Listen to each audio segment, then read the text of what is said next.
À vrai dire, c'est un peu comme une broderie. On commence par un côté et on finit par l'autre. Ouais. L'inspiration vient au fur et à mesure. On n'a pas une idée préconçue au départ. Ça vous vient comme ça. À propos de ses dessins de ville, Claude Selva confie « Je faisais un voyage ». Il avait, dit-il, l'impression de se fondre dans un paysage et de se perdre lui-même, comme un moment de bonheur. Les choses s'imbriquaient les unes dans les autres et donnaient naissance à un château, un paysage. Ça, c'est l'aboutissement parce que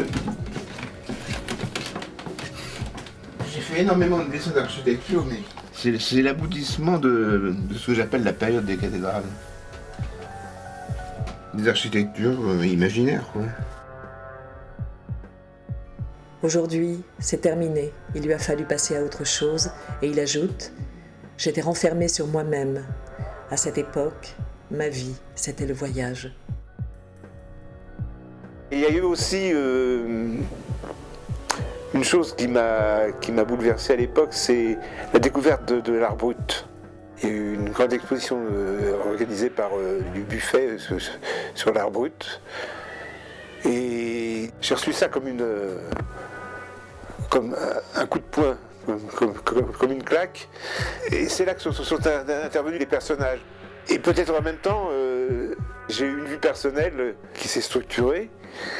Et je crois que ma propre vie a changé ma manière de peindre et de dessiner. Ça m'a ouvert d'autres portes. Ça a été quand même un choc. En même temps, c'était peut-être aussi contre un certain académisme. Enfin, je crois que c'était surtout une libération de l'inconscient, quoi.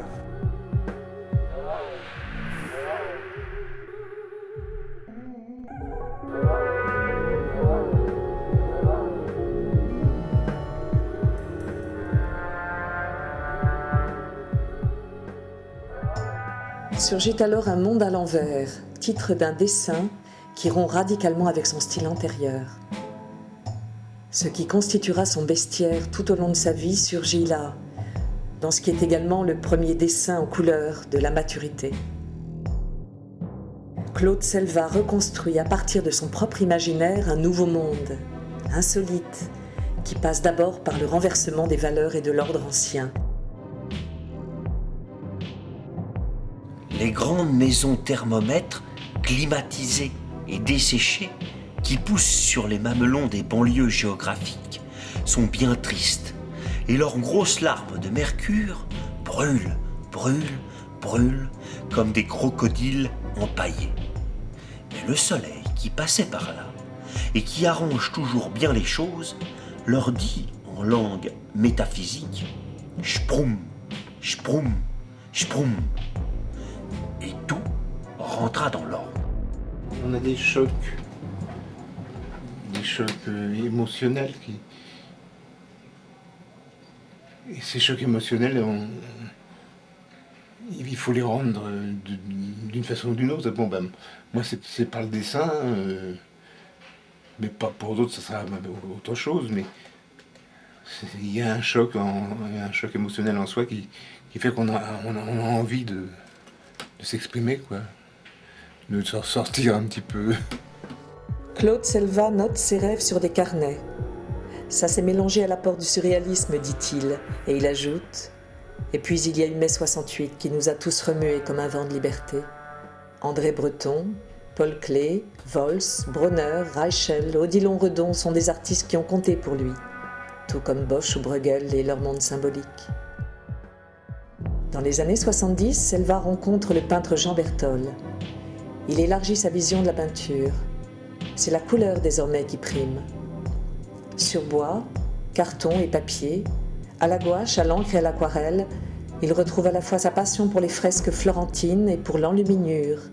Il la travaille en glacis, par transparence ou en mosaïque. La poésie englobe tous les arts, si vous voulez.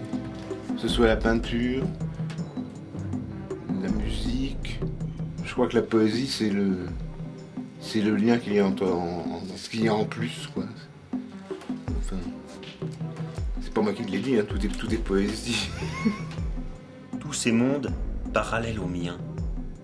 La clé sur la porte ferme la nuit, dans laquelle s'enlisent les âmes errantes.